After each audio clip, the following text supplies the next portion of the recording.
Thank you. Realization. If I could Harival,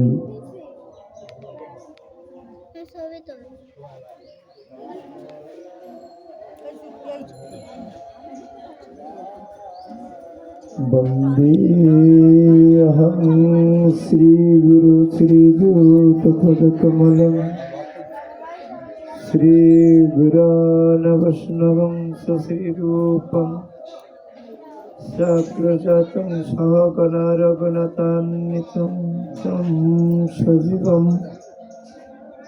Sabdaitam Sabadhutam হ্যাঁ ঠিক আছে, সমস্যা নেই। Puri এই সাউন্ড বেরোতে যাবে না। Sahitam Sri Krishna Chaitanya Devam Sri Radha Krishna Padam Sahagana Lalita Sri Vishakhanita Bande Aham Sri Guru Sri Juta Pada Kamalam Sri Gurana Vaishnavamsa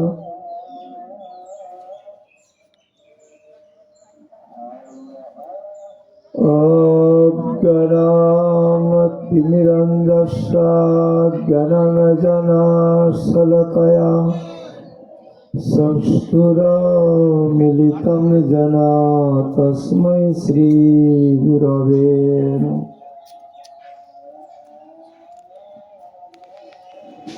Akhanda Mandalakaram Vyaptam Jana Characharam Tatapadam Dussitam Jena Tasmaya Sri Gurave Namaha.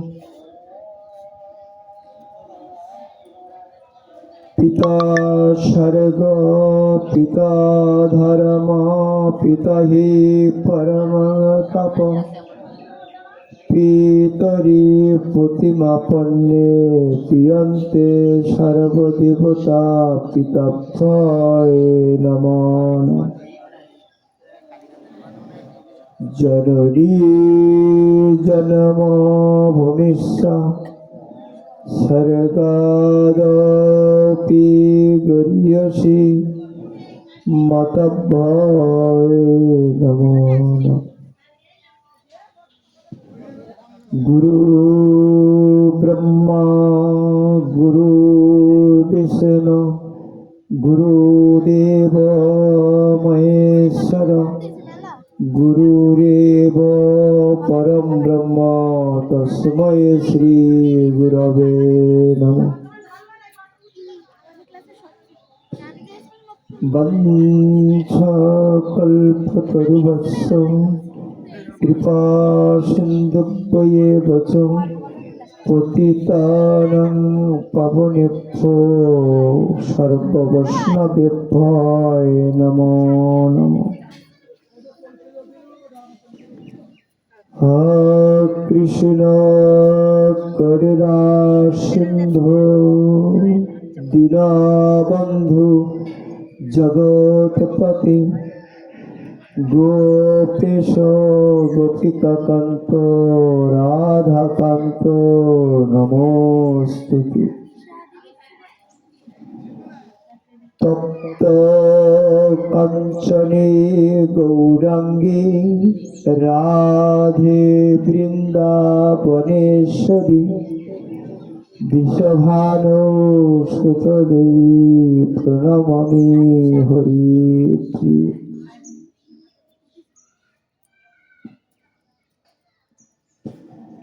Jai Jai Sri Chaitanya Jai Jai Nityananda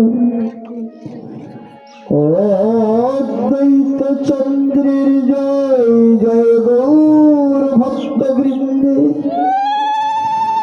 Jai Jai Guracharir Jai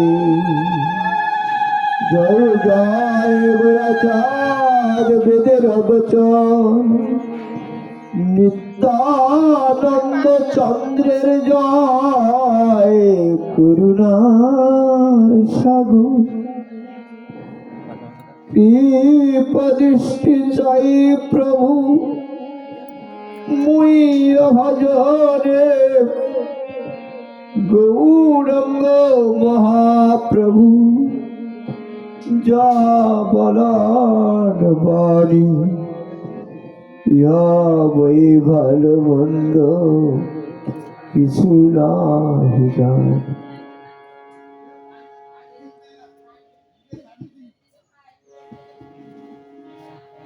ওম তৎসৎ শ্রীমদ্ ভাগবত গীতা। ওম তৎসৎ শ্রীমদ্ ভাগবত গীতা। ওম তৎসৎ শ্রীমদ্ ভাগবত পত্র প্রমোদিতে কৃষ্ণ জগতেরই কারণ কুরুক্ষেত্রে গীতা শাস্ত্র করেন সংকীর্তন ব্যস্ত ভারতে করিলেন প্রকাশ কবিতায় প্রচারিতে আমারই প্রয়াস আচ্ছাদিতে কল্পতরু দেবকী নন্দন কৃপা কর মোর প্রতি কৃপা অবলকম গীতার উদ্দিষ্ট তুমি সর্বতত্ত্ব সার প্রণামিছে তব চরণে প্রাণ প্রণামিছে তব পদে দাসের দাস শরণের দাস।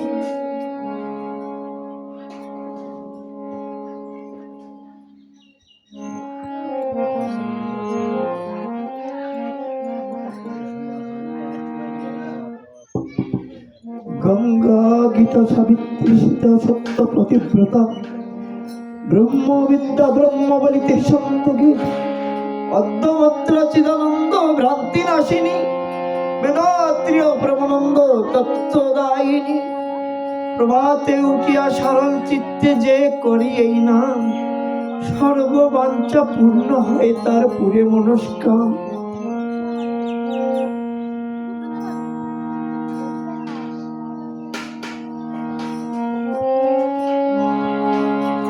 সম্পূর্ণ গীতা যদি পড়িতে নাহি পারো সম্পূর্ণ গীতা পাঠ নাহি করিতে পারো যদি অর্ধেক করিলে পাঠ গোদান অবধি এক তৃতীয়াংশ পাঠে হয় সমফল ষষ্ঠ অংশ পাঠ করিলে গঙ্গায় স্নান ফল নিত্য পাঠে 2 অধ্যায় যিনি পাঠ করে ব্রহ্ম রুদ্রলোক প্রাপ্তি অবশ্য তাহারে নিত্য পাঠে 2 অধ্যায় যে পাঠ করে রুদ্রলোক প্রাপ্তি হয় গো তাহারে ভক্তির সহিত যেবা প্রত্যেক দিন 1 অধ্যায় পাঠ করে চন্দ্রলোক অবশ্য প্রাপ্তি হয় তারি গীতা গীতা বলিতে বলিতে যে জন মারায় পরকালে তার শুভগতি হয়। গীতা পাঠ করি যেবা কোনো কাজ আরম্ভ সুসম্পন্ন হয় কার্য নিত্য ভাষণ প্রত্যেক দিন হরে কৃষ্ণ কৃষ্ণ কৃষ্ণ হরে হরে হরে রাম রাম রাম হরে হরে।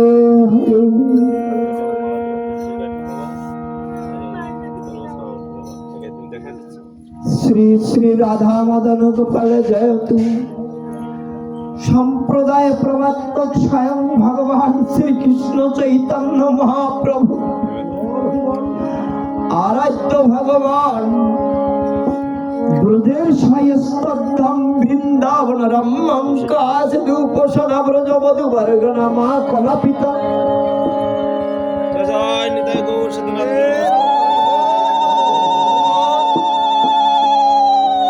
শাস্ত্রং ভগবতং মহাপুরং সমলং প্রেম পুনত্ত শ্রীকৃষ্ণ চৈতন্য দেব শ্রীকৃষ্ণ চৈতন্য মহাপ্রভু তন্মিদং গঙ্গাপরা শ্রী রাধিকা যুতেশ্বরী সপ্তম সারিকা চতুর্দশ বর্ষে রাধা কুণ্ডের ঈশান কোণে মদন সুকতা কুঞ্জে অঙ্গরাগ সেবা অভিসারিকার তদনুগা সুশোভিতা মঞ্জরি স্বর্ণ চম্পক বন্যা নানা বিচিত্র বসন 12 বছর 9 মাস বয়স তাম্বুল সেবা অভিসারিকার জগৎ তদনুগা দাস অনুদাস ভবানী মঞ্জরি কিংসুক বন্যা তারা বলি বসন 12 বছর 8 মাস বয়স মাল্য সেবা সংকেত হরে কৃষ্ণ কৃষ্ণ কৃষ্ণ হরে হরে হরে রাম রাম রাম হরে হরে হরে কৃষ্ণ কৃষ্ণ কৃষ্ণ হরে হরে হরে রাম রাম রাম হরে হরে।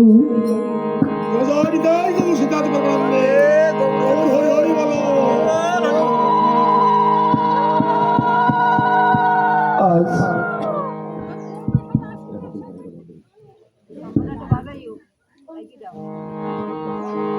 অতি প্রসন্ন দিবসে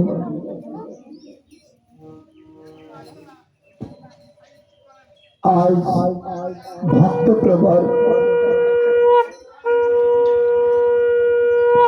স্বর্গীয় অদিতচন্দ্র কৃষ্ণচরণের দাস অদিতচন্দ্র ভক্তপ্রবর কৃষ্ণচরণ দাসের তিরোধান দিবসে আজ এই উৎসব মহোৎসবে অঙ্গনে আমি আমার সর্বপ্রথম আমি আমার প্রণাম জানাই যিনি আমার পরমারাধ্য পরম দয়াল শ্রী গুরুদেব তার দাস অনুদাস অধম দাস তব চরণে প্রণাম জানাই শতকোটি প্রভু কৃপা করুন। প্রণাম জানাই আমার শিক্ষাগুরু যারা পার্থিব জগতে নয় পারমাত্মিক জগতের পথকে আমার দেখিয়ে দিয়েছেন, কৃপা করে তার চরণে স্থান দিয়েছেন। সেই শিক্ষা গুরুদের আতুল চরণ কমলে প্রণাম জানাই। এই শুভ অতি প্রসন্ন দিবসে অতি পবিত্র দিবসে সূর্যের কিরণ ছটায় আলোকিত করে রেখেছে পদ্ম ফুলের ন্যায় পরিস্ফুটিত তাদের যাদের বদনখানা আমার মতো অধম দাস অনুদাস দর্শন করতে পারছেন। এই উৎসব মহোৎসব অঙ্গনে দূর দূরান্ত থেকে আগত ভক্ত সাধুগুরু বৈষ্ণবের রাতুল চরণ কমলে শতকোটি প্রণাম জানাই। তদুপরি প্রণাম জানাই আদ্যাশক্তি দশভুজা আদ্যাশক্তি মহামায়ার অংশজাত মাতৃমণ্ডলী যাদের মতো গর্ভে এসে আমার মনুষ্য জন্ম ধন্য হয়েছে, আমার মতো দাস অনুদাস দুটি কৃষ্ণ কথা গৌর কথা বলার মতো কৃপা তারা আমাকে করেছেন। আমি তাদের চরণে আমার শত সহস্র কোটি প্রণাম জানাই। আপনারা সবাই আর ভগবান সাদৃশ আমি আপনাদের চরণের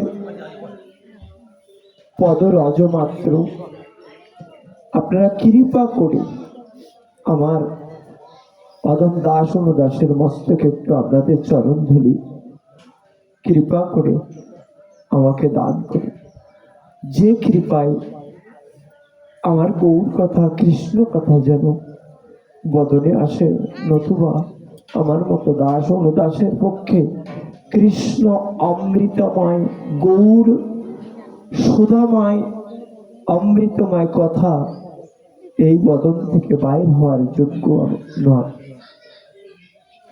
আপনারা কৃপা করবেন, আপনারা সেই ভগবানের আশ্রয় কেন্দ্র, আপনাদের গৃহেই ভগবান থাকে। আমি অধম আসি আপনাদের চরণ পাশে আপনাদের কৃপা পাওয়ার জন্য। আমার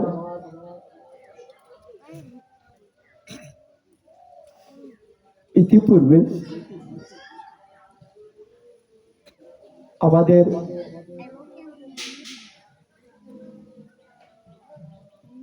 পূর্ব বাংলার যিনি আমার শ্রী গুরুদেব যাকে গুরুভার দিয়ে গেছেন, আমার বড় দাদা গুরু সমকক্ষ,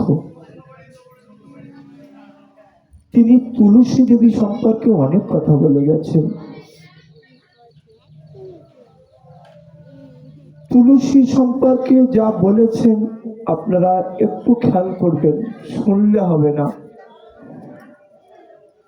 সর্বপ্রথম বলেছেন, কোন পার্থিব জগতে পিতার যদি অনেক অর্থ থাকে, পিতা কোন সন্তানকে দান করে? তার প্রিয় সন্তানকে তো সে দান করতে চায়। তার মতামতের অবাধ্য সন্তানকে সে দান করতে চায় না। তো যদি পার্থিব জগতের পিতার প্রিয় সন্তান হতে হয়, তাহলে পিতাকে শ্রদ্ধা করার একান্ত প্রয়োজন। আর পিতা যাকে ভালোবাসবে তার অর্থ, তার সমস্ত মনের কথা তাকেই বলে যাবে। তা পার্থিব জগতের পিতার অর্থ নিতে গেলে পিতাকে ভালোবাসতে হবে, মাতাকে ভালোবাসতে হবে, তারপর মাতার গোপন বস্তু তাকেই দান করে যাবে। তো পারমাত্মিক জগতে আমার গৌরহরিকে ভালোবাসতে গেলে, আমার কৃষ্ণকে পেতে হলে, আমার ভক্তি দেবীকে না ভালোবাসলে কৃষ্ণ সেবা গৌর সেবায় কোথাও যাওয়া যাবে না। আর ভক্তি যদি না থাকে, মন্ত্রে তন্ত্রে কোনো কাজ হবে না। অনেক জ্ঞানী হলে অনেক মন্ত্র জানা যায়, অনেক পাঠ করা যায়, কিন্তু ভক্তি যদি না থাকে, সে মন্ত্রে ভগবান সন্তুষ্ট হয় না। আপনারা শুনেছেন,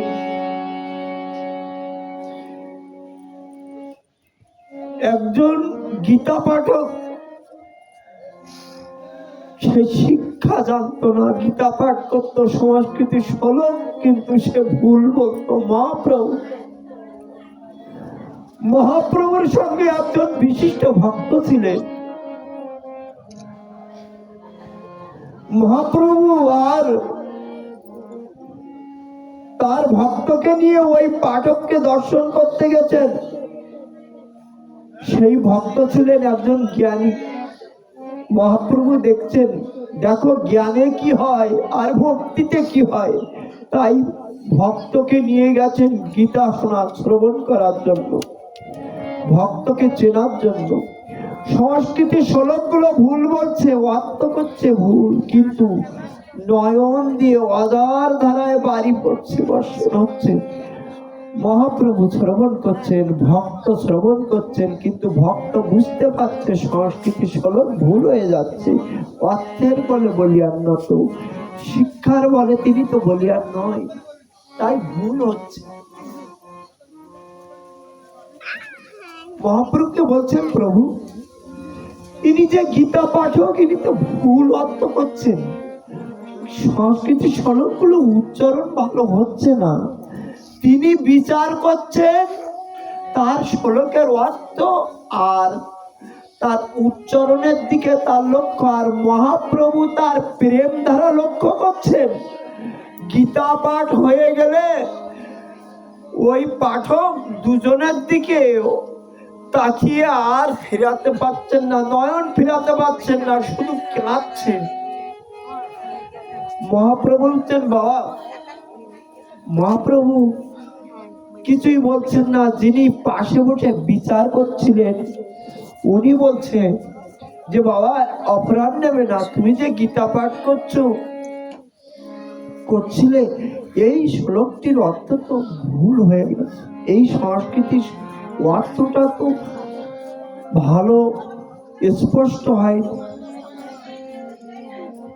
বলছে, বাবা, আমি মূর্খ, আমি অজ্ঞান, আমি জানি না এই গ্রন্থ পাঠ করতে এই অক্ষরগুলো কিভাবে পরিবেশন করতে হয়, তাও আমি জানি না। তা বলছে, তুমি কাঁদছ? বলছে, আমি কাঁদি কেন জানে?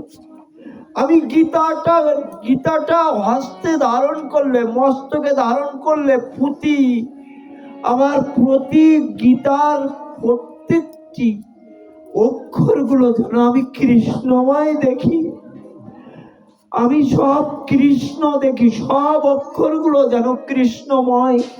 তাই আমি আমার এই নয়ন ধারা বাদ মানে না। মহাপ্রভু বলছেন, চলো এবার আমরা শাসা স্থানে যাই। যেতে যেতে বলছে, কি বুঝলে এই গীতা পাঠকের অর্থটা তুমি কি বুঝলে? বললো, দেখো, উনি জ্ঞানে জ্ঞানী বলিয়ান নন, উনি ভক্তির বলে বলিয়ান। তাই গীতাটা হাতে নিলে উনি প্রতি অক্ষরে কৃষ্ণময় দেখেন। যে কৃষ্ণময় দেখছিল কংস, লতায় পাতায় লক্ষ্য করেছিল কংস কৃষ্ণকে ওয়ালের গায়ে, তার প্রাচীরে যেদিকে নয়ন দিতেন সে কৃষ্ণময় দেখতেন, এই তো সেই কৃষ্ণ। কিন্তু সে দিবারাত্র কৃষ্ণময় হয়ে গেছিল, তাই তো কৃষ্ণর হাতে নিধন হলো। আমাকে যে কৃষ্ণ নিধন করবে সেই নিধনের যোগ্যতা আমার হওয়া চাই। আর কৃষ্ণ যারে নিধন করে, সে কৃষ্ণের হাতে যার মৃত্যু হয় সে তো আর কোথাও যায় না, কৃষ্ণের আত্মায় আত্মা বিলীন হয়ে যায়। এই জন্য আমার শ্রদ্ধেয় বড় ভাই, তিনি তুলসীর উপরে এত মাহাত্ম্য দিয়ে গেলেন কেন? আগে চাই ভক্তি, আগে চাই ভক্ত হতে গেলে বৈষ্ণবের প্রতি শ্রদ্ধা চাই। বৈষ্ণবের কৃপা হলে কি হয়? বৈষ্ণবের যদি কৃপা হয়, আমার গৌরঙ্গ মহাপ্রভুর কৃপা হয়। আর গৌরঙ্গ মহাপ্রভুর যার একবার কৃপা হয়, কৃষ্ণ কৃপা পেতে তার আর বাকি থাকে না। এই জন্য বললেন, সাধু সঙ্গ সর্বশাস্ত্রে কয়, লব মাত্র সাধু সঙ্গে সর্বসিদ্ধ হয়। এমনই সঙ্গের আস্তে আস্তে যদি কোনো ভাগ্যের ফলে পরশমণির সঙ্গে যদি একবার স্পর্শ হয়ে যায়, সে যদি কঠিন লোহা হয়ে থাকে, পরশমণির স্পর্শে সেই স্পর্শমণি হয়ে যায়। তাই গৌর সেবায় আমার গোবিন্দ সেবা করতে হলে সাধু সঙ্গ করো, বৈষ্ণবের সঙ্গ করো। বৈষ্ণবের সঙ্গ পেলে কঠিন অঙ্গ কি হবে? কোমল অঙ্গ হবে। আর কমল হস্ত হলে, কমলে হস্তে আমার গৌর চরণে ফুল তুলসী অর্পণ করলে আমার মহাপ্রভু সন্তুষ্ট হবে। কমল দেহ, কমল নয়নে অধর ধারায় দেহ গঙ্গা পতিত হবে, আর দেহ গঙ্গা হতে এই নয়ন গঙ্গা দিয়ে উপচে পড়া বাড়ি যদি আমার হা গৌর বলে একবার চরণে পড়ে, ওই নয়ন গঙ্গার বাড়ি মহাপ্রভু সহিতে পারে না। তখন কি হয়ে যায়? সেই ভক্তের কৃপার উপরে কৃপা বর্ষণ করে।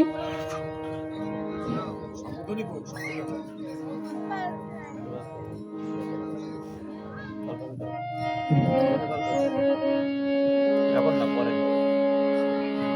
বাবা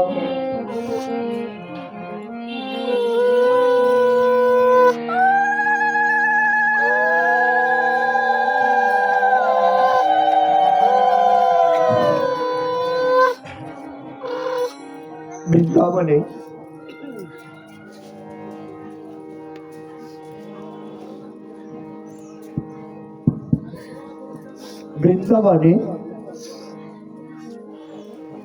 অগণিত ভক্ত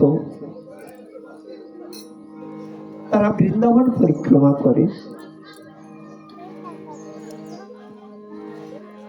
রাজস্থানের রাজস্থান বৃন্দাবনটা হলো 3টি রাজ্য মিলে।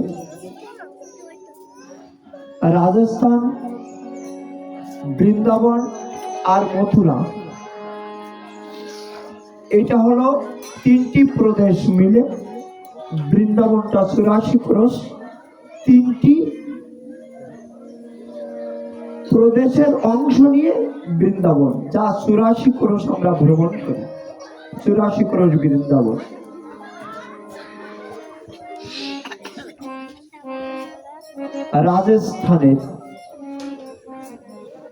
রাজস্থানের জমিদার নাম হলো গোপাল ভট্ট।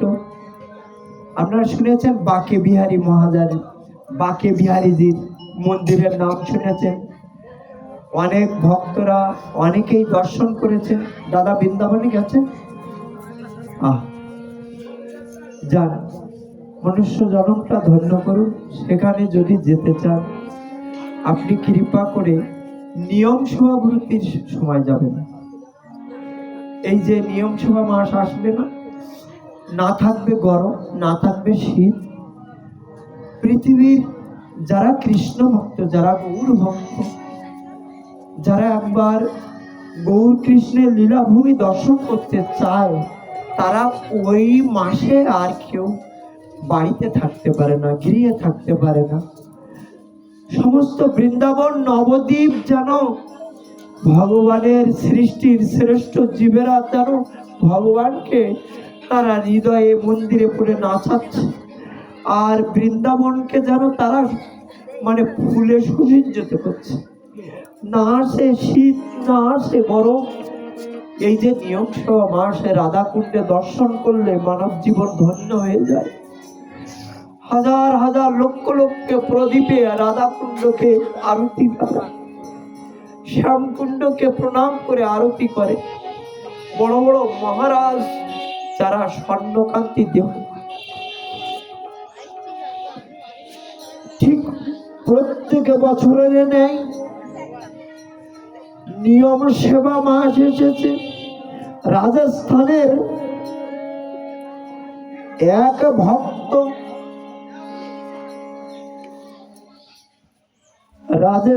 রাজস্থানের জমিদার গোপাল ভট্ট তার স্ত্রীকে নিয়ে প্রত্যেক বছর বৃন্দাবন পরিক্রমা করে।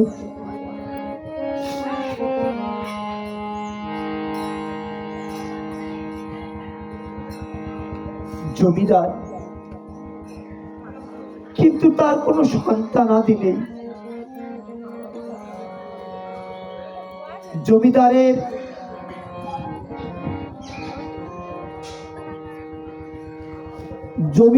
জমিদারিতে প্রজাগণ তাদের প্রতি খুব সন্তুষ্ট, কিন্তু একটি মাত্র দুঃখ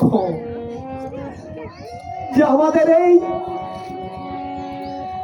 অতীব আদরের জমিদার, যার জমিদারিতে আমরা স্বর্গরাজ্যের মতো বাস করি, কিন্তু এই জমিদার যদি চলে যায়, এই জমিদারি আর কে চালাবে? তার তো কোনো সন্তান সন্ততি হলো না। প্রজারা তার সন্তানের জন্য অনেকেই তারা দুঃখী, একটাই মাত্র কারণ তাদের কোনো সন্তান আদি নেই। জমিদার প্রত্যেক বছরে জমিদার তার স্ত্রীকে নিয়ে বৃন্দাবনে পরিক্রমা করে। পরিক্রমা করতে করতে পদব্রজে পরিক্রমা করতে করতে মনের দুঃখে শরীরের ক্লান্তি এসেছে। সম্মুখে দেখে বাঁকে বিহারীজির মন্দির। বাঁকে বিহারীজির মন্দিরে যে বলছে ওই মন্দিরে একটু বিশ্রাম করে নেব। দুজন তো হাঁটতে হাঁটতে পরিক্রমা করছে, তো বলছে ওই মন্দিরে যে একটু বিশ্রাম করব। বিহারীজির মন্দিরে যে মন্দিরের বারান্দায় বসে দুজন বিহারীজির দেখে লক্ষ্য করে বসেছে। একটি পিলারের গায়ে রাজা ক্লান্তি অবস্থায় নয়ন দিয়ে জল পড়ছে। রাজার স্ত্রী পাশে বসে আছে। বিহারীজির দিকে মনে মনে বলছে, বিহারীজি তুমি যদি আমার জমিদারিতে যেতে, আমি তোমাকে সুন্দর একটা মন্দির করে দিতাম। তুমি বিহারীজি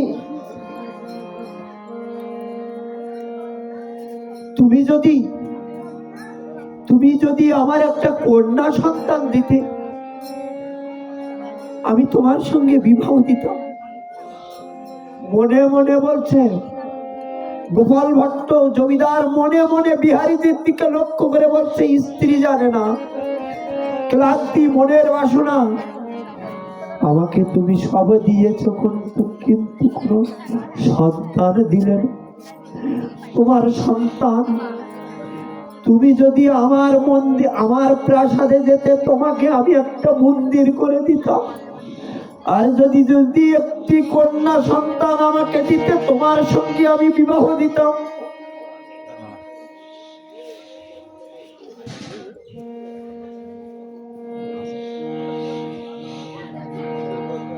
বিহারীজি এই কথা বলে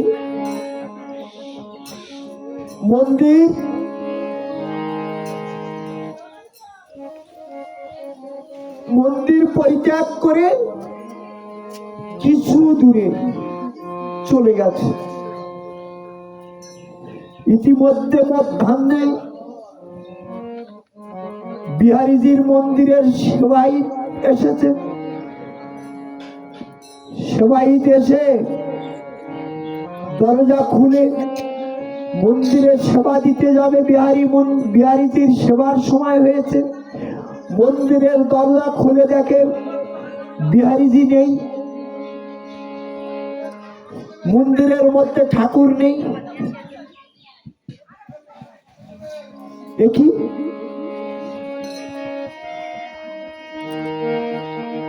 মন্দিরের দরজা বন্ধ, কিন্তু ঠাকুর কোথায় গেল? সেবায়িত তো সমস্ত বৃন্দাবনে সংবাদ দিয়েছে, এর কানে দিতে ওর কানে দিতে মহারাজজিকে সব জানিয়েছে। মন্দিরে ঠাকুর নেই, ঠাকুরকে নিয়ে গেল। সমস্ত বৃন্দাবনে তোলপাড় হচ্ছে, বিহারীজি মন্দিরে নেই। গোপাল ভট্ট রাজা বলছে, হ্যাঁ একই শুনছি, এই মাত্র তো আমরা মন্দিরের ভান্ডার থেকে আসলাম, বারান্দায় বসেছিলাম, তাকে দর্শন করে আসলাম, এই তো এখনো আধা ঘন্টা হয়নি। আমি বিহারীজির মন্দিরের থেকে এইটুকুই এসেছি, ঠাকুর কোথায় গেল? চিন্তা করছে, এ কি, আমরা দর্শন করে এলাম, সেই ঠাকুর কোথায় গেল?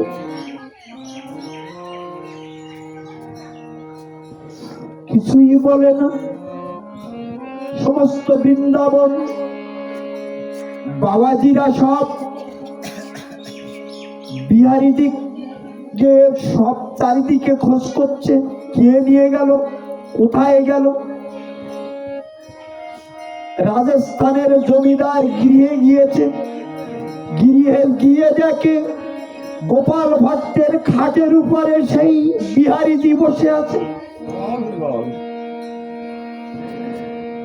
যখন গোপাল ভট্ট মহারাজ তার প্রাসাদে যে দেখে তার খাটের উপরে বিহারী বসে আছে, কি একই বিহারীজি, তুমি আমার গৃহে বসে আছো? একথা সবাই যদি জানতে পারে আমার চোর বলে অপবাদ দেবে।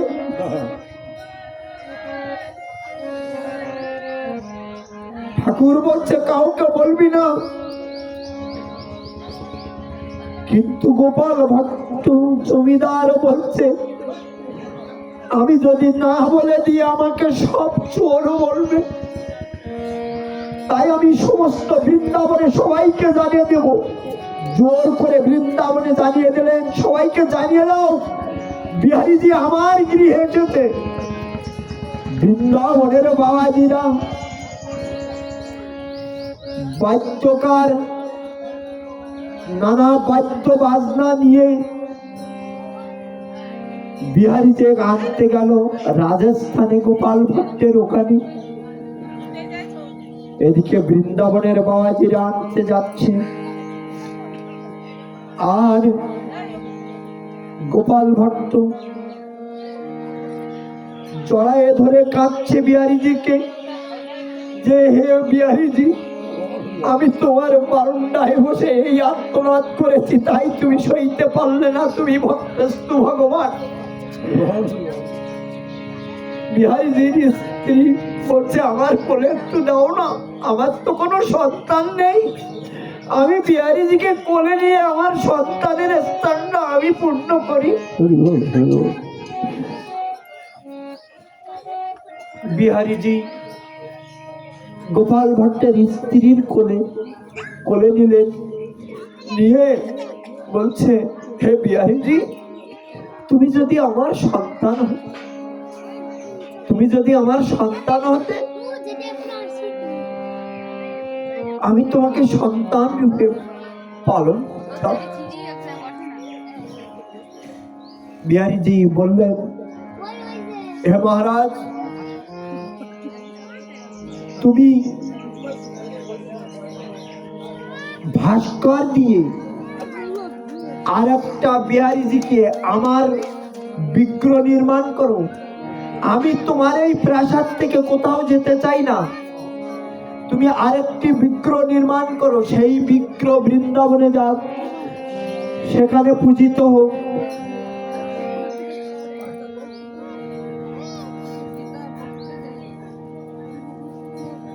সেইখানে বাবাজিরা যখন আসলেন, গোপাল ভট্ট মহারাজ ওই বিহারীজিকে বিহারীজির কথা মতো আরেকটা বিগ্রহ নির্মাণ করে বাবাজিরা সেই বিগ্রহকে প্রতিষ্ঠিত করলেন বৃন্দাবনে। বিহারীজি নিজেই বললেন বৃন্দাবনে যে আমার এই বিগ্রহ দর্শন করবে, পূজন করবে, আমি তার কৃপা করব, কিন্তু আমি যখন গোপাল ভট্টের গৃহে এসেছি আমি এখানেই থাকবো, কিন্তু ওখানেই যারা আমার ভক্ত পূজন করবে তারাও আমাকে পাবে।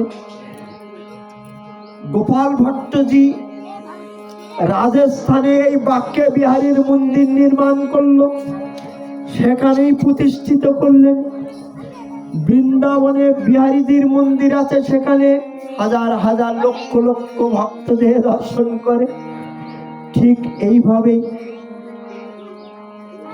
রাজস্থানের গোপাল ভট্ট জমিদার মন্দিরে সেবায়িত রেখেছেন, প্রত্যেক দিন নিয়মে সেবা হয়।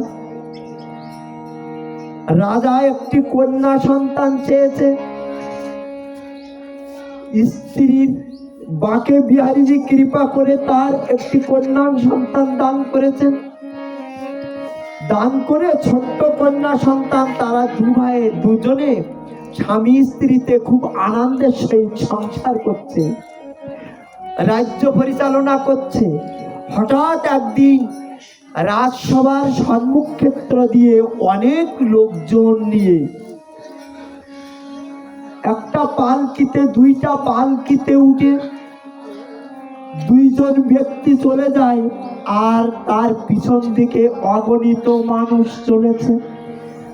ছোট্ট কন্যা বাঁকে বিহারীজির কৃপার কন্যাটি বাবার হস্ত ধরে রাজপ্রাসাদের সামনে বেরিয়েছে। সামনে বেরিয়ে দেখে দুখানা পালকিতে অনেক বেয়ারারা কাঁধে করে নিয়ে যাচ্ছে তাদের, আর পিছনে অগণিত মানুষ চলেছে। ছোট্ট কন্যা বাবার কাছে প্রশ্ন করছে, বাবা এত মানুষ কোথায় চলেছে? সে তো জানে না। তাই গোপাল ভট্ট পিতার কাছে প্রশ্ন করছে, বাবা এত ভক্ত কোথায় চলেছে? ছোট কন্যার কথায় বললেন, মা ওই যে দুটো পালকি যাচ্ছে দেখেছো, ওই পালকিতে একটি বর একটি কন্যাকে বিবাহ করে নিয়ে যাচ্ছে। ও একটি ছেলে একটি মেয়েকে বিবাহ করে নিয়ে যাচ্ছে, আর পিছনে এরা কারা জানো? এরা বরযাত্রী। ও তাহলে বিবাহ করেছে। বাবা একটি ছেলে একটি মেয়েকে বিবাহ করলো, তার পিছনে অগণিত লোক চলেছে, তাহলে তুমি আমাকে কেন বিবাহ দাও না?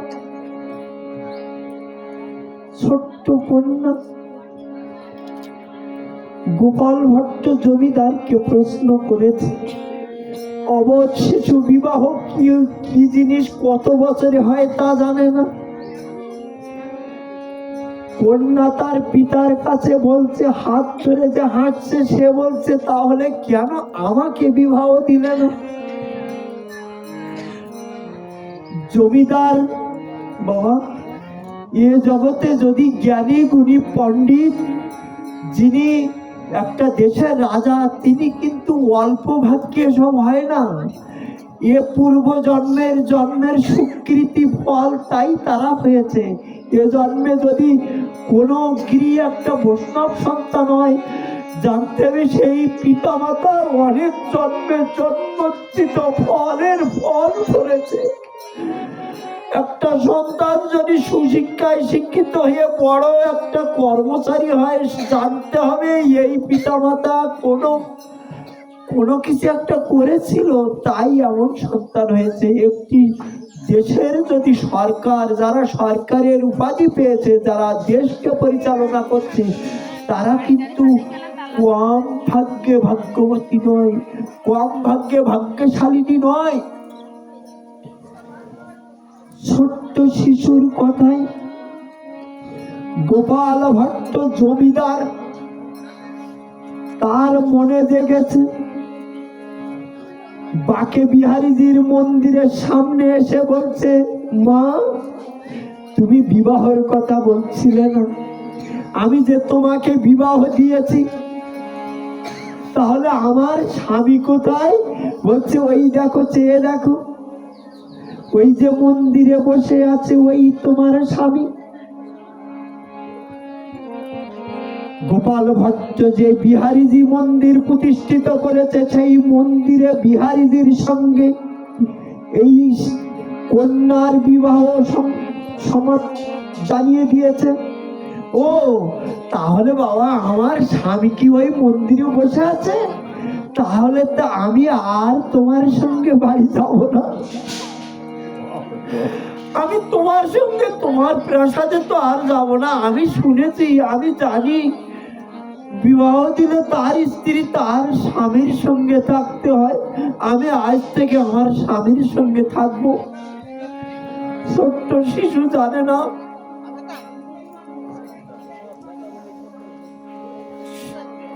কথা বলে। দেখো কত দোলায় দলিত হয়ে তারা বিবাহ করে নিয়ে চলে যায়। আমার পিতা কবে বিবাহ দিয়েছে আমি তো জানি না, তাই আমি তোমায় দোলায় চড়াতে পারি। আজ চলেছে কিনা তাও আমি জানি না। পাশে স্মরণ করে বলে, তুমি আমার সঙ্গে কেন কথা বলো না? স্বামী তার মনের কথা কত স্ত্রীর সঙ্গে বলে, স্ত্রীর মনের কথা স্বামীর সঙ্গে বলে। আমি তো তোমার স্ত্রী, তা আমি তো তোমার সঙ্গে কথা বলি, কিন্তু তুমি তো আমার সঙ্গে কোনোদিন কথা বলো না। আমার অপরাধটা কি বলো না? অবধ শিশু শিশু বিহারী যে কেঁদে কেঁদে বলছে, আজ কতদিন হয়ে গেল। সবাই এসে বলে, মা তুমি এইগুলো করে দাও, এই মালাগুলো গাঁথো, এটা করে দাও। ও তুমি আমার স্বামীর গলায় পরিয়ে দেবে তো? তুমি আমার স্বামীর গলায় পরাবে, সেই মালা গাঁথবো। ভক্তি সহকারে ছোট্ট শিশু সেই মালা গাঁথে। পূজারিটা জানে না, অবধ শিশু হয়তো মনের ভ্রমে এমন কথা বলে। বাবা জানাইয়ে দিয়েছে, এই তোমার স্বামী, সে ভক্তি ভরে স্বামী রূপে গ্রহণ করে, সেই মন দিয়ে সেই মালা গাঁথে। ছোট্ট শিশু সেই ভক্তির মালা গেঁথে প্রত্যেক দিন বিহারীদের গলায় পরায়। পরাতে পরাতে আসলো জামাই ষষ্ঠী। জামাই ষষ্ঠীর দিয়ে গ্রামের জামাই ষষ্ঠীর দিন গ্রামে কত জামাই আছে, তারা জামাই পর মিষ্টি মিঠাই নিয়ে অনেক শ্বশুর বাড়ি লাইনে চলেছে। দেখি কোথায় যাই।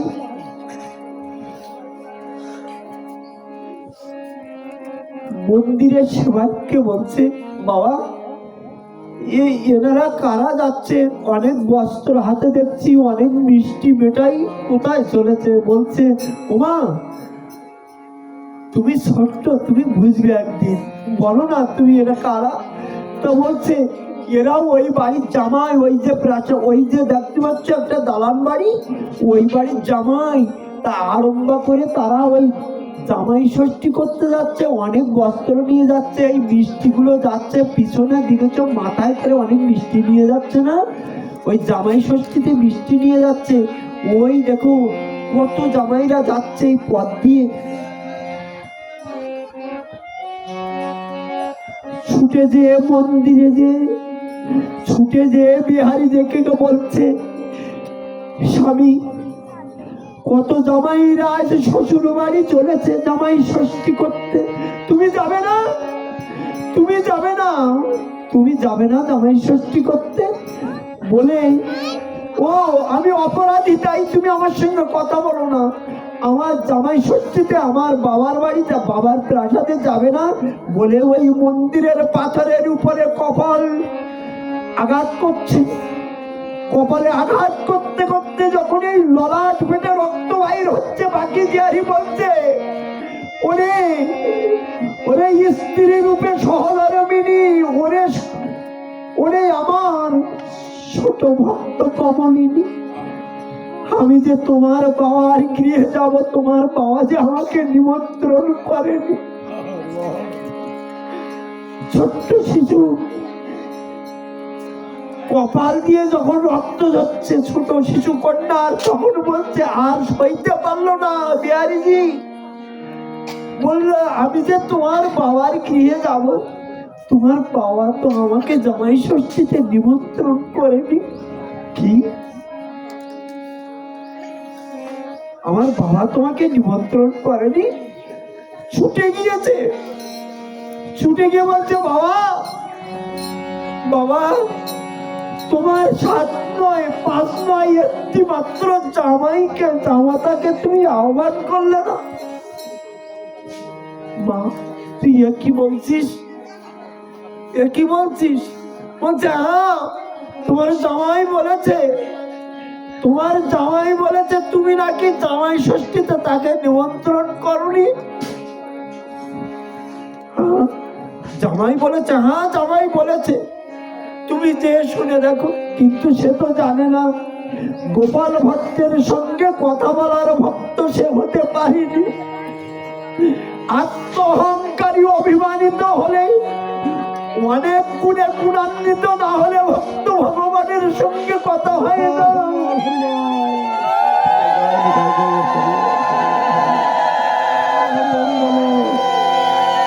ছোট্ট শিশুকন্যা, ছোট্ট শিশুকন্যা সেই ভগবানের আত্মায় আত্মনিবেদন করেছে, তাই তার সঙ্গে আজ কথা বলছে। বিহারীজি মন্দিরের সম্মুখে এসে বলছে, হে বিহারীজি, হে প্রাণের ঠাকুর, আমার অপরাধ ক্ষমা করো। আমি যে আমার কন্যাকে তোমার কাছে সম্প্রদান করেছি আমার মনে ছিল না। তুমি আমার শত অপরাধ ক্ষমা করে আমার রাজপ্রাসাদে আজ জামাই হিসাবে তুমি আমার নিমন্ত্রণ গ্রহণ করো। বিহারী যেই আমন্ত্রণ করেছে, বিহারী এই মন্দির ছেড়েছি, গোপাল ভক্ত জমিদারের গৃহে যে জামাই রূপে সেখানে প্রসাদ পাইতে বসেছে। জামাই রূপে যখন গিয়েছে, গোপাল ভট্ট আর তার স্ত্রী আছাড় খেয়ে বিহারীজির চরণে পড়ে আত্মনাদ করে বলছে, আমার কন্যা বলতে এই দিয়েছ প্রভু, তোমার কৃপা পাত্রী। আমার পুত্র নেই, আমার এই জীবন বায়ু অবসানের পথে শেষের দিনে কোথায় রাখলে ভালো হয়, কি করলে ভালো হয়, তুমি আমাকে করো।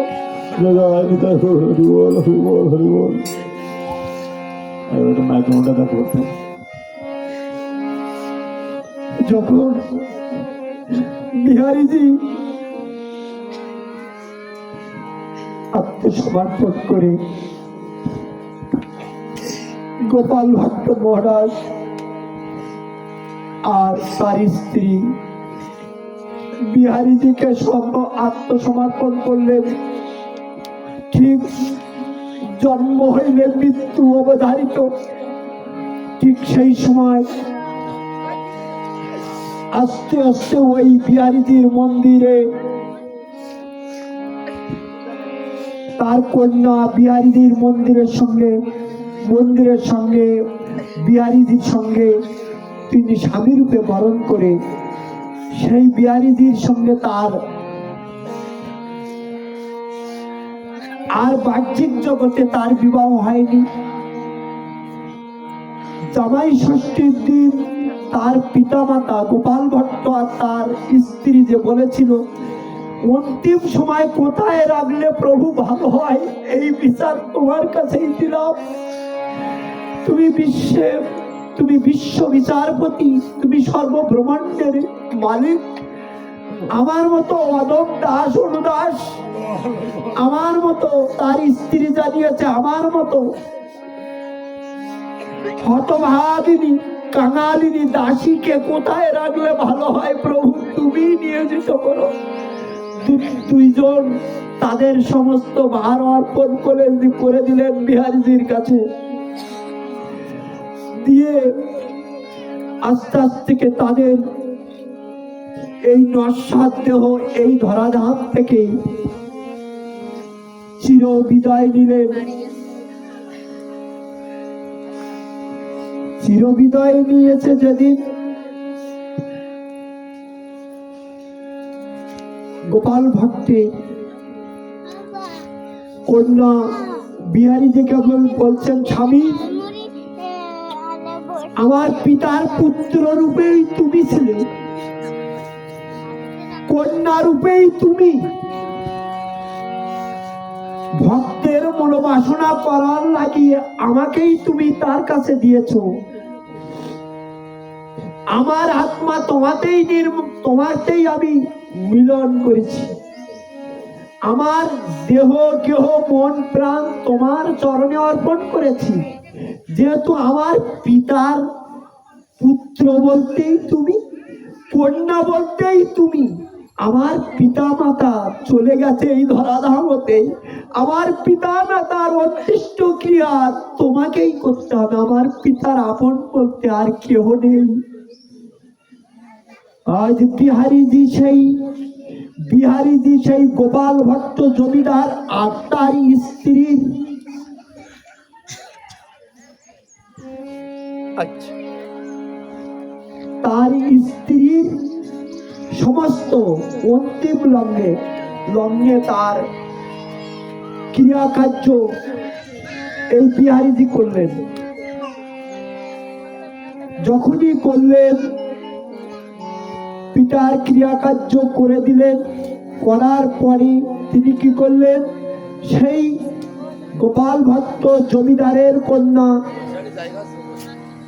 বাকে বিহারীজি মন্দিরের সম্মুখে হস্ত প্রসারিত করলেন, আর এই গোপাল ভট্টের কন্যা বক্ষে ঝাঁপ দিলেন। উভয়ে মিলন করলেন। উভয়ে মিলন হলে কি করলো, ভক্তদের দর্শন করার লাগি সেই গোপাল ভট্টের কন্যার বস্ত্রের অঞ্চল এখনো অব্দি বাকে বিহারীজির অঙ্গে কিছুটা বেরিয়ে আছে। দর্শন করাচ্ছে। ভক্ত আত্মনিবেদন করলে ভক্ত ভগবানের সঙ্গে দেহের গেহের সঙ্গে মিলন হয়ে গেছে।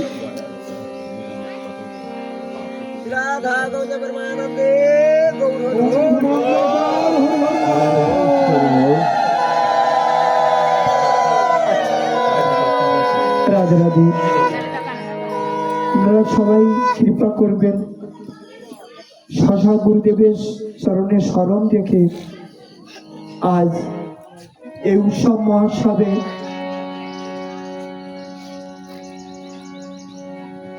যিনি পূজ্যপাদ, তিনি মন্দিরের সেবায়িত হিসাবে আজকে আছেন উৎসবে। তিনি মধ্যাহ্নের মন্দিরের সেবা তুলসী দিতে যাচ্ছেন। আপনারা সবাই গুরুদেবের চরণে স্মরণ করে তিনি যেন এখানেই সবার গুরুদেব আছে এটাই মনে করবেন। এবং আমার কলির পিতা গৌরঙ্গ মহাপ্রভু আছেন, তথা আমার বৃন্দাবনেশ্বরী রাধারানী সহ আমার অনাদি দাদি গোবিন্দ যেন এই অঙ্গনে প্রসাদ পায়। আর সেই প্রসাদের এক কণিকা আমাদের এই নশ্বর জনম আমার মতো অদম পাপিষ্ঠ যেন এক কণিকা পেতে পারে, এই প্রত্যাশায় আমরা সবাই এখানে উপস্থিত হয়েছি। আপনারা সবাই কৃপা করবেন। জয় জয় শ্রী গুরু নিতাই গৌর সীতানাথ প্রীতি প্রণানন্দে হরি হরি।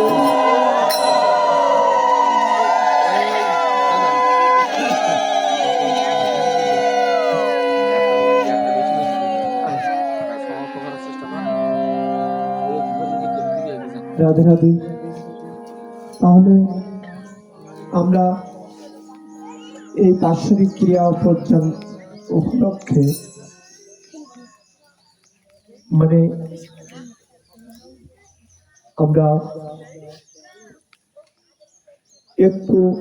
আমরা কিন্তু বাকে বিহারীজির জীবন অবসানের এক সময় এতক্ষণ ভাগবত অমৃত আস্বাদন করলাম।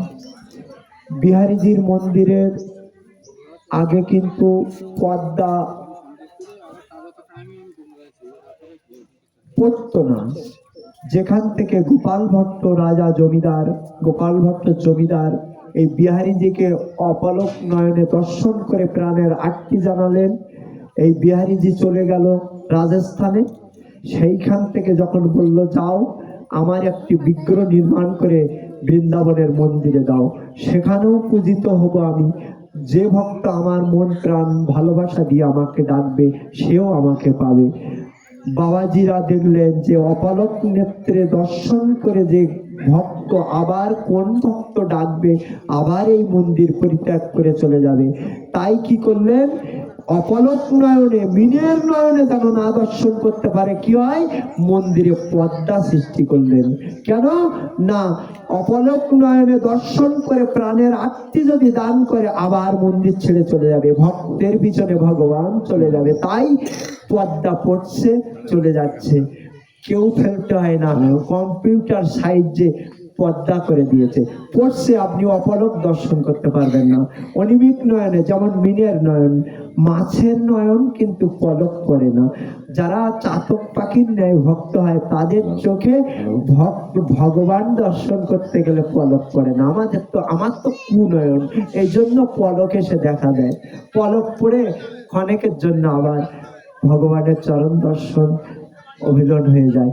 তাই তো বড় বড় মহাজন পদে রচনা করলেন, বিধি যদি নয়ন দিল, কেন দুটি নয়ন দিল, দুটি নয়নে যা কৃষ্ণ চরণ দর্শন করে মনের স্বাদ মেটে না।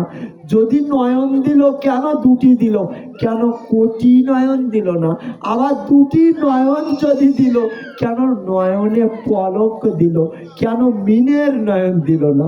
যে পলকে পলক পড়ে না, একবার দর্শন করতে গেলে কৃষ্ণ চরণ গৌর চরণে বাধা পড়তো না। এই জন্য বিহারীজির মন্দিরে ওই পর্দা সিস্টেম হয়ে গেল, কেউ অপলক নয়নে দর্শন করতে পারবে না। আর সেই ভক্ত আর বিহারীজি পালাইতে পারবে না ভক্তের পশ্চাতে। আগে কিন্তু এই পর্দা ছিল না। যেখান থেকে রাজস্থানে আমার বিহারীজি চলে গেলেন, সেইখান থেকে আসলো, এসে এবার পর্দা সিস্টেম করে দিল বৃন্দাবনে। যাই হোক, আমরা কি এ পর্যন্ত, দাদা আপনি কীর্তন করবেন? পরে করছি আপনি ওই একাদশী। আচ্ছা আচ্ছা, একাদশীটা একটু বলেন, একাদশীটা বলেন, একাদশী, একাদশীর কথা কিছু একটু বলেন। ও একাদশী।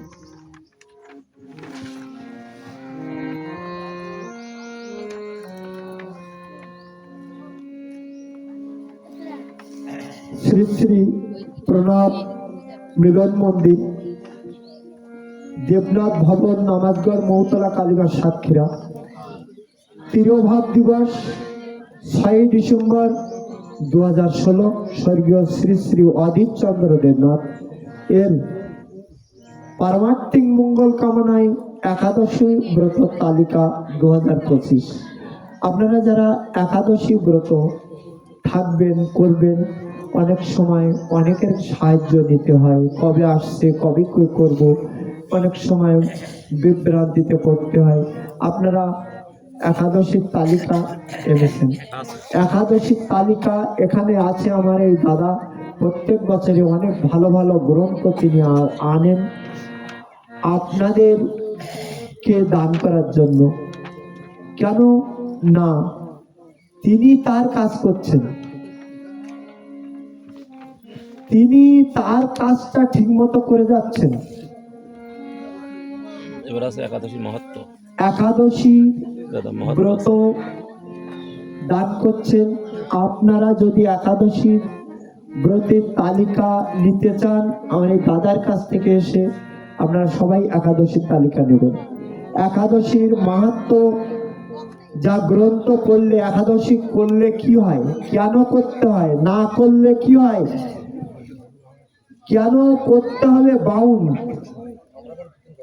এগুলো এই গ্রন্থ পাঠ করলে আপনারা পাবেন। তাই তো এই গ্রন্থটা আপনারা যদি অধ্যয়ন করলেন, একাদশী ব্রতী কেন করতে হয়, যারা না করে, যারা করে তাদের কোথায় রাখে, যারা না করে তাদের কোথায় যেতে হয়, সব কিছুই এতে আছে। সময় উত্তীর্ণ একাদশী ব্রতী যে কোথার থেকে এলো, কে আনলো, কারা করলো, তার ফল কি হলো, অনেক কথা। কখন বলবো, দাদা বলে গেলেন সেবার সময় হয়েছে। তালদমন নামক অসুরের পুত্র, তিনি স্বর্গরাজ্য অধিকার করেছিলেন। অসুরের ভয়ে সমস্ত দেবতারা পলায়ন করছিলেন। এমনকি স্বর্গের দেবতারা মর্তধাম দিয়ে ঘুরে বেড়াচ্ছিলেন। কেন না অসুরের পুত্র স্বর্গে তাদের থাকতে দিচ্ছে না। ভগবান বিষ্ণুর কাছে গেলেন। ভগবান বিষ্ণুর শরণাপন্ন হলেন সমস্ত দেবতাগণ। ভগবান বিষ্ণু তিনি ক্ষীরোদ সাগরে অনন্ত নাগের উপরে শায়িত আছেন। মা লক্ষ্মী পদসেবা করছেন। সমস্ত দেবগণ কিনারে ভগবান বিষ্ণুর আরাধনা করলেন। বিষ্ণুদেব নয়ন উন্মিলন করে দেখে সমস্ত দেবতাগণ তার শরণাপন্ন। কি জন্য আগমন? সমস্ত দেবতাগণ তার কাছে প্রার্থনা করলেন, প্রভু স্বর্গরাজ্য তালযবন নামক অসুরের পুত্র আমাদেরকে স্বর্গরাজ্য থেকে বিতাড়িত করেছে, যাও শশায় স্থানে চলে যাও, আমি এর প্রতিবিধান করছি। ভগবান বিষ্ণু যখন আসলেন চন্দ্রবর্তীপুরে,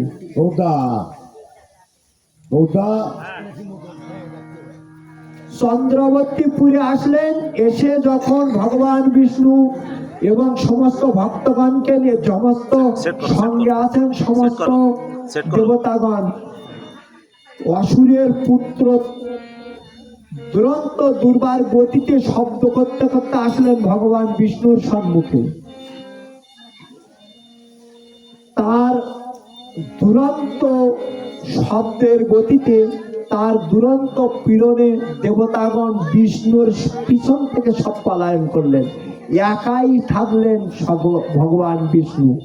তার মুষ্টিঘাতে লক্ষ লক্ষ অসুরগণ নিহত হলো। থাকলো কেবল এই তালযবন নামক অসুরের পুত্র।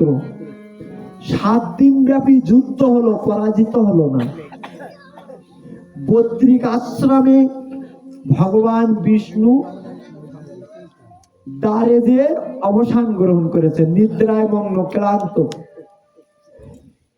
পিছনে ছুটে চলেছেন এই অসুরের পুত্র। ভগবান কৃষ্ণ যখন শয়নে আছেন বলছে, ও আমার ভয়ে পালায়ন করেছ। এই অসুরের পুত্র যখন ভগবান বিষ্ণুর উপরে ক্ষেপিত হয়ে অসুরের ভগবান বিষ্ণুর উপরে পীড়ন করতে গেছে, বিষ্ণুর অঙ্গ থেকে একটি সুন্দর কন্যার আবির্ভূত হলো। তার নাম হলো একাদশী। তারই নাম হলো একাদশী। ভগবান বিষ্ণু নিদ্রায় নিদ্রিত সেই একাদশী নামক কন্যায় ওই অসুরকে নিধন করেছিল। যখন নিধন করে সেই একাদশী নামক কন্যা মানে তার দেহের একটা স্পন্দন গতি হচ্ছে, তখন ভগবান বিষ্ণু নয়ন উন্মীলন বললেন, কে? প্রভু কৃপা করুন, আপনার অঙ্গের থেকে আমি আবির্ভূত, আপনার অঙ্গের থেকে আবির্ভূত। আপনার উপরে এই অসুর দুর্ব্যবহারের জন্য আমি তাকেই নিধন করেছি। বেশ, আমার ভক্তকে যারা অপমান করছিল, ভক্তের স্থান স্বর্গরাজ্য থেকে দেবতাদের দ্বারা বিতাড়িত করেছিল, তাকেই তুমি নিধন করেছো। তুমি যে তিথিতে নিধন করেছো, যে তিথিতেই একে নিধন করেছে, এই তিথি আর তোমার নাম হলো একাদশী। এই একাদশী আর এই তিথিতে যে উপবাস থাকবে, আমার নাম, আমার ধাম, আমার গুণকীর্তনে যে মগ্ন থাকবে, তার পার্থিব জগতের যম যাতনার ভয় আর তাকে পেতে হবে না। তার সম্পূর্ণ দেহ পরিত্রাণ করলে আমার স্বধামে তিনি স্থান পাবে। আমার ভক্তদের তুমি রক্ষা করবে। যিনি একাদশী ব্রতীতে একাদশী করবেন, তার গৃহে কোনো অমঙ্গল হতেই পারবে না, কোনো অমঙ্গল হবে না, কোনো রোগ শোক দুরারোগ্য ব্যাধি তার গৃহে হবে না। এই কৃপা স্বয়ং ভগবান করে গেলেন। কে করেছিল, কারা করেছিল, কি হয়েছিল, আজ থাক অনেক দিন অনেক হয়ে গেছে, আমরা আরেকদিন বলবো। রূপকঙ্গর নামক রাজার এক জামতা এই একাদশী পালন করে তিনি অনেক অনেক উদ্যোগে চন্দ্র রাজ্যের চন্দ্র গ্রহের রাজা হয়েছিলেন। সশরীরে তা দেখে আসছিলেন কে? দেবর্ষী নারদ। আপনার জামাতা অমুক জায়গায় রাজা হয়েছে। কেন? একাদশী ব্রতীতে অন্ন আহার করতে যায়নি, মারা গিয়েছিল ক্ষুধার্ত। কোথায় রেখেছিল? পুষ্করাতে নিয়ে রেখেছিল। সে ওই রাজ্যের কত কত রাজ্যের, এই পার্থক্য জগতে দুই একটা রাজ্যের না, এমন কয়েকটি রাজ্যের রাজা একত্রিত করলে সেই রাজ্যের মহারাজা হয়েছিল। তাই আমাদের মনুষ্য দেহে একাদশী করা আবশ্যক। আপনারা সবাই একাদশী ব্রত করবেন এবং যথা সময়ে পালনটা করবেন। সুন্দর কথা। এবং বৈষ্ণব সঙ্গে, যদি একাদশী ব্রত বৈষ্ণব সঙ্গে সাধু সঙ্গে হরিকথা শোনেন, তা আপনাদের জীবন ধন্য অতি ধন্য হয়ে যাবে। আপনাদের গৃহের অমঙ্গল দূর হবে। আপনাদের প্রতি ভগবানের সর্বকৃপা বর্ষণ হবে। জয় জয় শ্রী গুরু নিতাই গৌর হরিবল হরিবল। বাঞ্ছাকল্পতরুভ্যশ্চ কৃপা সিন্ধুভ্যশ্চ পতিতানাং পাবনেভ্যো বৈষ্ণবেভ্যো নমঃ। দাদা ওই এখানে যদি কেউ মালা পড়তে চায়, তুলসীর মালা দেন। 10টা তুলসীর মালা আছে।